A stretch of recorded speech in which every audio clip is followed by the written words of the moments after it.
What's up guys and welcome. You are watching Fazi Fitness. So let's start this video with this 10 days out physique update from Bonac, who has mastered the art of peaking for every bodybuilding show that he enters. So this upcoming Mr. Olympia, that is going to be the show number 6 for Bonac this year. And here the man is just a little over a week out, looking as sharp and as detailed as ever. So the last few years of Bonac, since he paired up with Stefan as his coach, they have worked wonderfully for him and in his favor, especially for the tail end of his pro career.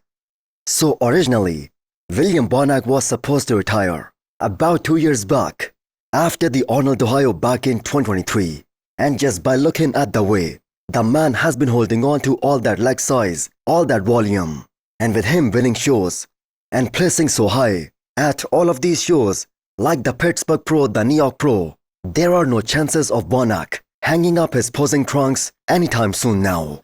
So Nathan D'Asha called out Bonac for having a wide waistline, and that happened at Dubai Pro after Bonac beat him. Now say whatever you wanna say about Bonac's waistline or the fact that his arms, his delts, they have been kind of melting in the past couple of years. But he has such round muscle bellies. He brings such an amazing muscle quality every single time he steps on stage. And to top it all off, the kind of conditioning that he brings, that is still good enough to help him place in that second call out. So this guy also has one of the best backs in the men's open at the moment. And he comes in drier and harder than most of these young guys. So that is why he again has a very legit shot at placing somewhere in that top 7 to top 10 range come Olympia this year. So he was second behind the Mutant at the New York Pro this year. So all the young guys who are aiming to beat Bonac and also Brandon Carey this year, they must all bring their A games. Before you scroll or blink too hard, have you subscribed yet? Please don't make me bring out the emotional blackmail. Hit that subscribe button and turn on the bell icon. It's free, it's painless, and that makes me look way cooler than I actually am. So there have been a lot of reports that multiple Iranian athletes, they have been granted their US visa. The only pro that is still waiting for any positive news from the officials, that is Behrouz. So imagine how Behrouz is gonna change the entire landscape of the first Olympia call out if he gets his visa. So him along with Hadi Choopan, they are definitely gonna be among the most shredded and the most ripped guys come Olympia this year, and that is based off their track record. So one cannot imagine how Behrouz just keeps on pushing through these final stages of the prep while being very uncertain about his future as an Olympia contender, about his US visa. And let's face it, we are less than 10 days out, and the chances of him getting the visa at this point, they are looking very slim. So there were some rumors that he will be the next big guy to make it into the official Prague Pro competitors list, the show that is scheduled just 2 weeks after the Olympia this year. So at this point we are talking about the worst but most possible scenario for Behrouz, where he misses out yet on his another Olympia appearance, and this is gonna be his 4th consecutive one.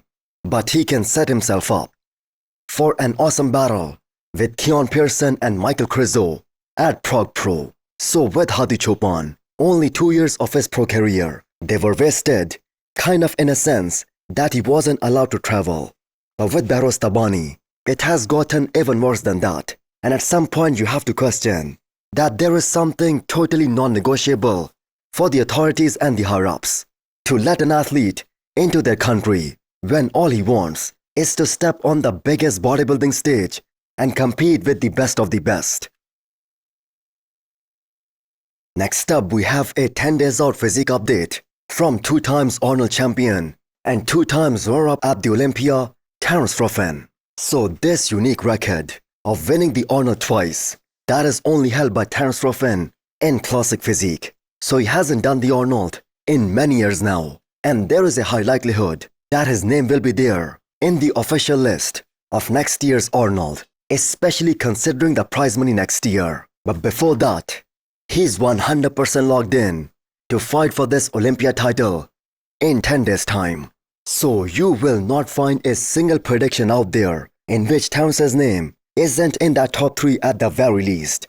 He just has the physique to stand out on the stage. And now that the taller guy like Chris Bumstead and also Orsk Lashinsky, they are no longer on the scene, this might actually help Terrence, as he's among the guy with a bit less height compared to a guy like Ramondino or Mike, who by the way are both looking absolutely awesome at about 9 days out from the Olympia this year. Look at the death face of Ramondino and the kind of shreds that Mike is showcasing, especially from the back. But both these guys, they have to make the weight cut off, while Terrence on the other hand, he doesn't have to worry about that. So on that note, there was also a considerable growth period for Terrence Ruffin after he won this year's New York Pro, and all of the updates leading up to this year's Olympia, they speak for themselves. So he's gonna come in bigger and a much more complete bodybuilder compared to what we saw earlier this year and what we saw back at the Olympia 2023, as that was the last Olympia that Terrence did. And his conditioning is already looking very grainy and very dry.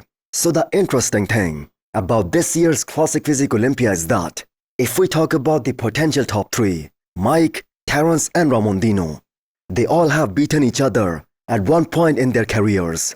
And that is what makes this year's Classic Olympia more interesting than ever before. So Terrence Ruffin is gonna be right there fighting for the top spot. And at this point, it's all just a matter of who shows up at their all-time best.